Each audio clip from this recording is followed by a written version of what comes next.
Well, let's get right into it. I'm Itay Cohen. I'm doing research in Checkpoint Research alongside a lot of other good folks that are here in the crowd. I'm co-maintaining the open source reverse engineering frameworks, Ryzen and Cutter. I am an activist, and most of my free time is dedicated to political and social activism, mainly focusing on animal rights and animal liberation. Recently, I was selected to the Forbes 30 Under 30 list. And even though I'm standing here alone on the stage, I didn't do this research alone, and I want to specifically mention Radoslav that couldn't be here today, sadly, and Amitai. All right, so let's start, and I think that a good place to start with is background about how we got here, how we found what we found.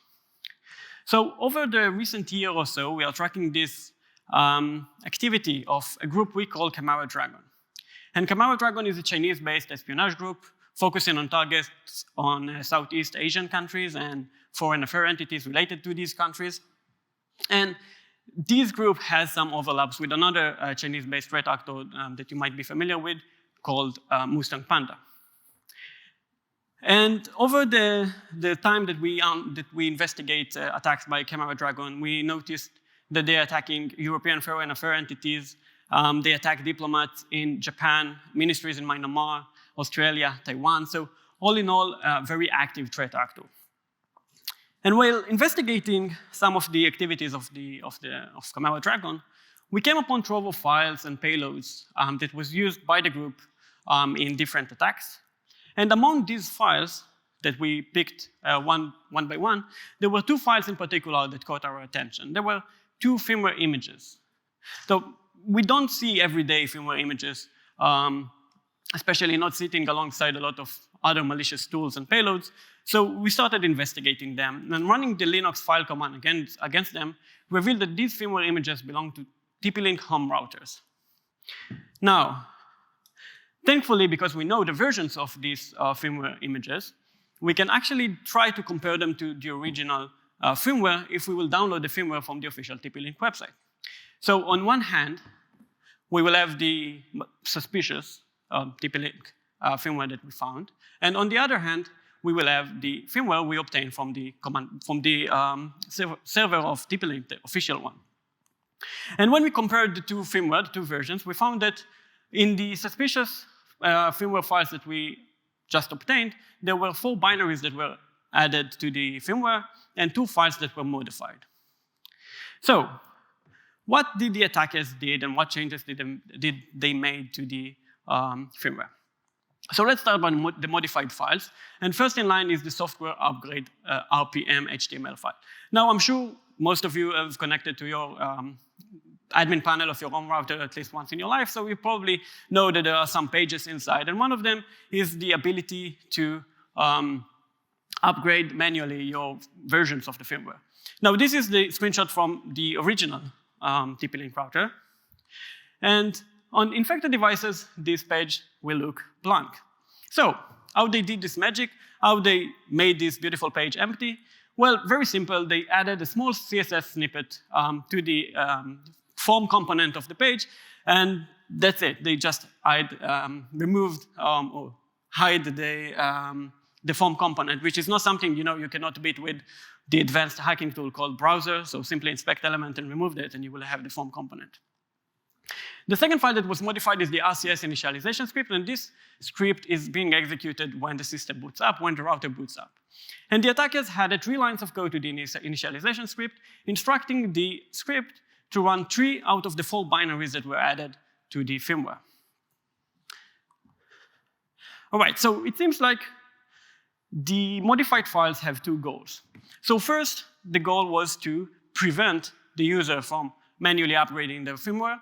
And the second one was as a persistence layer, just to make sure that the binaries will be executed whenever the system boots up, whenever the router restarts.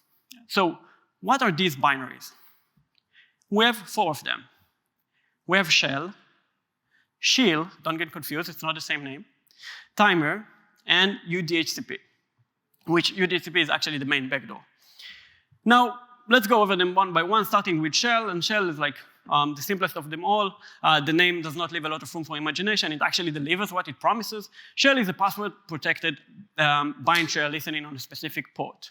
Now, the password to this password-protected shell can be revealed with a highly sophisticated tool called strings. So simply execute strings against the binary and you will have the password. It's like level 1 CTF challenge.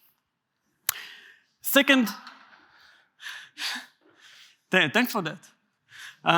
Second binary is shell. And shell is a utility for manual usage. It is used to write and read configuration from the device that will be later on used by the backdoor. It's the only binary that was not included in the initialization script because it's meant for manual usage. And the third binary is timer. And timer is a watchdog that's responsible to execute the UDHCP binary, which is a backdoor, on regular intervals. Now, this is another persistency layer on top of the RCS initialization script. So just in case the binary is terminated or crashed for a reason, this utility will be responsible to execute it. And last is UDHCP, which is the main backdoor and actually the focus of our talk today. And some internal modules inside host shell were internally named host shell. We liked the name. We took the opportunity to do some nice mid-journey image for it, and we named the entire implant as host shell. And host shell is a binary that was written for MIPS 32 operating systems, and it is developed in C++. Now, many edge devices like routers are running on top of MIPS operating systems, so TP-Link routers are no different. And it's also detected by the file command as stripped. And host shell has three main functionalities. The first one, and the most important, is tunneling. We will touch each of them in more detail soon, but first, tunneling gives the attacker the ability, or the implant the ability, to relay communication between different nodes, between different infected devices. The second functionality is remote shell, so the attackers can execute arbitrary shell commands on the infected device, and the last one is file transfer, because why not? The attackers should upload and download files from the infected devices. Now, even before we go very deep into the analysis, there are some traits in host shell that we quickly notice. So first, even though the file command detected host shell as stripped, it actually was the farthest away from strip possible because it was full of debug strings. You will have source file names, function names, global names, error logs, success logs, everything you can dream of. So it made the analysis a little bit simpler. And second, host shell uses the open source libv library, which handles events of I/O.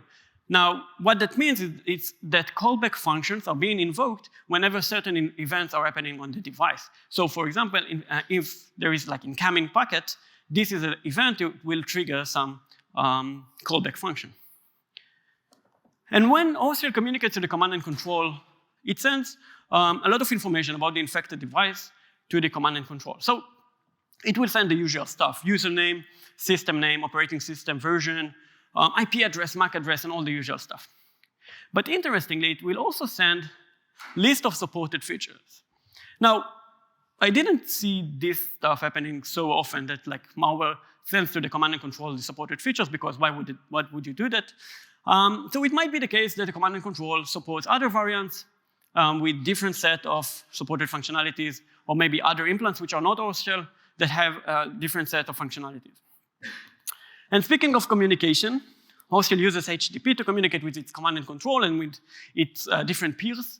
And it uses HTTP headers that hard-coded to the binary.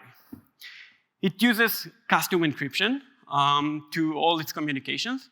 And it can handle multiple peers simultaneously, which is kind of impressive for a single-threaded application. And the hard-coded headers are here on the screen. And we immediately spotted some things that are interesting. So first, the supported file formats have weird formats inside, like Shockwave Flash, who is using it now. User agent was pretty outdated. But more importantly, the accept language field contained English and Chinese. And when we look for these HTTP headers online, we found them only on several Chinese coding forums, the exact copy-paste of the HTTP headers that are embedded inside host shell, mainly in CSDN, which is like Chinese GitHub. And all the communication from host shell contain the Chinese language code in the HTTP request. except once. When host shell communicates with the command and control on the first packet, the Chinese language code will not exist in the request. All other requests, and there are like a bunch of them, contain this Chinese language code. And that's interesting because why would they do that? So obviously they probably noticed that this can be suspicious and maybe point at the identity of the attackers. All right. So let's start talking about some of the capabilities in more detail. First one is the remote shell. So the attacker or some of the nodes in the network request to initiate a remote shell. Now, host shell being run on edge devices like routers needs to first check what are the binaries that they actually have on the machine. Who knows what you have on routers, right?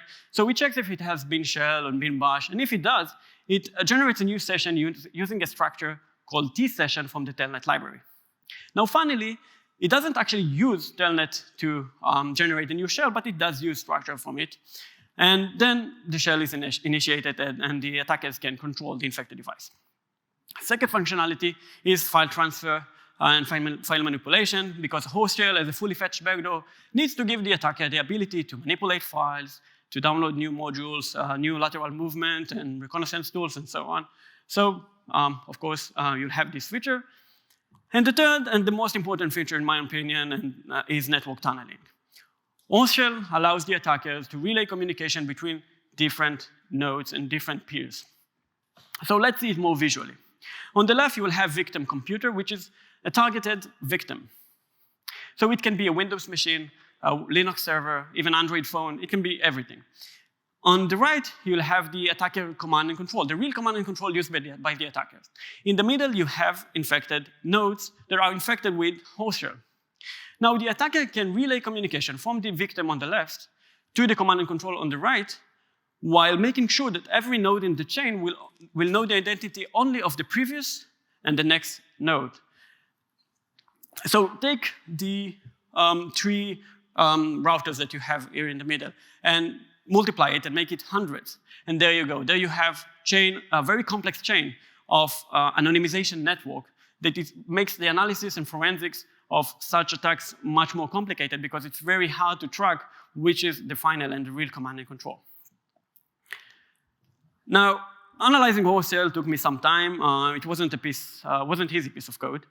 And I can ramble about it for hours, but to spare you the pain, I would mention some traits and some characteristics that I found interesting and worth mentioning. So the first one is host shell make heavy use of open source libraries in its code. It has libev that I mentioned, IKCP, JSON, even some of part of it are using the code from Tor open source project. It has libbase32 inside, who is using base32, and stuff like this. So that's more than the common amount of open source project you see in kind of small piece of code. The second one, and I already mentioned it, but it's important to note, host shell was written in a firmware agnostic manner. And that means that it is not tied to any specific vendor or any specific product. It is not just TP-Link issue. So it can actually, as is, be running on other router devices. So not only TP-Link, and that's important. Also, when analyzing host shell, we notice a bunch of dead code, unused functions, unused modules. We don't know why they are there, maybe leftovers from other like versions, maybe future versions. We don't know, but still it's interesting. And the attackers, or the developers of host shell, were brave enough to forge ahead with a custom or tweaked encryption scheme based on substitution permutation network. And while usually I would say that creating your own crypto is not the best practice, or far from best practice, but in this case, it was pretty decent, so we didn't find any flaws in the implementation. And in general, the level of programming and development of host shell was pretty impressive. Its ability to handle multiple tasks across multiple modules with multiple peers simultaneously was pretty impressive. All right, so after analyzing host shell, we wanted to check whether anyone else detected this malware already. Maybe there are other variants of it detected by other vendors and published online or something like that. But we certainly could not find any other router implant that we can confidently say that this is another variant of Horse-shell. But still, we wanted to see how it looks like when we compare Horse-shell to another router implant. So we came upon backdoor. So in 2021, the French CERT published about a large campaign conducted by another Chinese-based APT called APT31.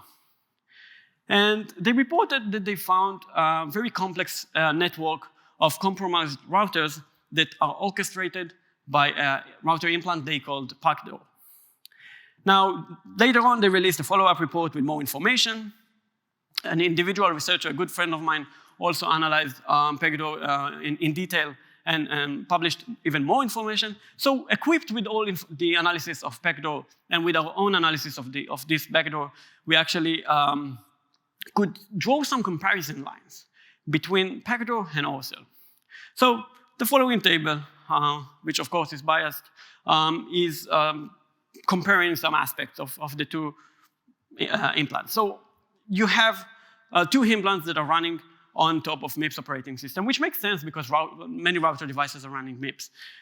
They both use libav as a way to handle the event-driven approach that I mentioned. They both make very heavy use of open source libraries, and both implants are using, like the main goal of them is to be part of a chain of infected devices, so tunnel information between different nodes. And the code itself between the two implants were completely different. Like maybe some architectural decisions were similar, but the code itself was not the same. So these are probably not the same malware. It looks like two different teams read the same, how to build your first router implant manual or something like that, but nothing more than that. All right, so attribution time. I mean, I already gave you all the spoilers possible. I told you it's like we track this group as a Camaro Dragon. It's a Chinese-based threat actor. It has some overlaps with Mustang Panda. It attacks European foreign affair entities, but still, let's go over it in more detail. So first, we found the implant on a server related to Camaro Dragon activity that was involved in attack against European foreign affair entities. Now, the command and control by default used by Horse-shell was found used in operations by Mustang Panda. And in general, Mustang Panda and Camaro Dragon have significant overlaps in the architecture. Not a complete overlap, but a significant portion of the infrastructure is mutual. Now, some artifacts from the router and some artifacts from the infrastructure itself suggest that maybe other variants of Horse-shell exist, and maybe they were used in other operations. Now, when analyzing binary and we try to do attribution, we try to pay attention to the level of language used in the binary. Now, I can say that the overall language of English in Horse-shell was pretty okay-ish, but still we found a lot of typos that repeat over and over again all across the binary. So we'll have total instead of total, we have filed instead of field, fialed and file instead of failed, unknown instead of unknown, sub-k instead of space, and so on. The list goes on and on. Now, it might suggest that maybe the developers of the implant were hurrying up to complete their Jira task and move on to the next Jira task. But maybe, and there's no shame in that, maybe there are no native speakers. So, because maybe people with, higher level of written English would notice such typos. We don't know, we can only suggest. Now, I mentioned that they use hard-coded HTTP headers, and these HTTP headers were found as is, copy-paste, on Chinese forums, and nowhere else, only on Chinese-related websites. And some language field inside the headers contained the Chinese language code.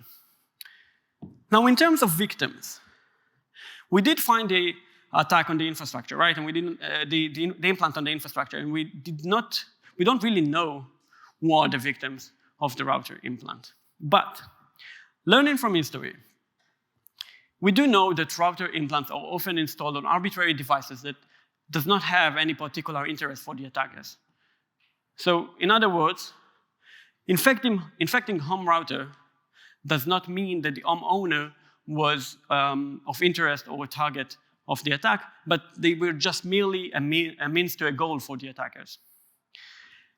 And we noticed that there are several network router implants written by Chinese state-sponsored actors. I mentioned Hostshell, backdoor. Just 2 weeks ago, I think CISA released other report about Cisco routers implant that was attributed to Chinese APTs. So all in all, it looks like a consistent interest and focus of Chinese affiliated attackers. Not only Chinese affiliated attackers, a lot of other states do that, but still. Now, unlike most other APT-related talks that I give on VB or in general APT talks, in this one, we as home consumers actually have some things we can do in order to stay protected and not give away our network devices for attackers and APTs to play with. So first and foremost, please update your software. It's like most trivial thing, but do that. Make sure that your home router is up to date. Most routers today give you the ability to enable auto-update, so do that. It's very easy. I noticed that mine was off, so it was not updated. So do that. And if possible, replace the default password you received from your ISP or your router supplier. Choose something stronger. It will help you a lot in the future. And limit one access to your router's admin panel. There is no real reason that your admin panel will be accessible from the network. So make sure it isn't. And for the brave ones of you, try to monitor the network, your home network, for suspicious activity, for suspicious login. Now, I don't mean that you will open Wireshark and inspect all the packets, of course not. But there are some home solutions, some of them are open source, that you can install.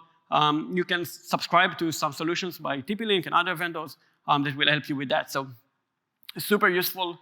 Do that. Take your own network seriously.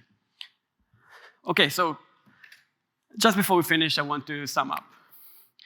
So we saw the methods employed by advanced attackers as they try to infiltrate what can be thousands of infected router devices. When we scan the internet for Hostshell infected devices, we found a lot. So that's something very useful and very important for the attackers.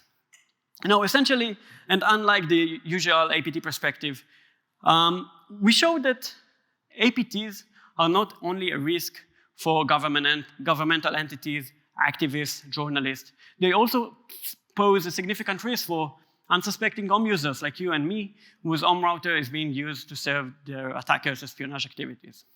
Or in other words, our home devices can be used merely as a means to an end for the attackers. And with that, thank you very much. I hope you learned something new today. Thank you. Thank you.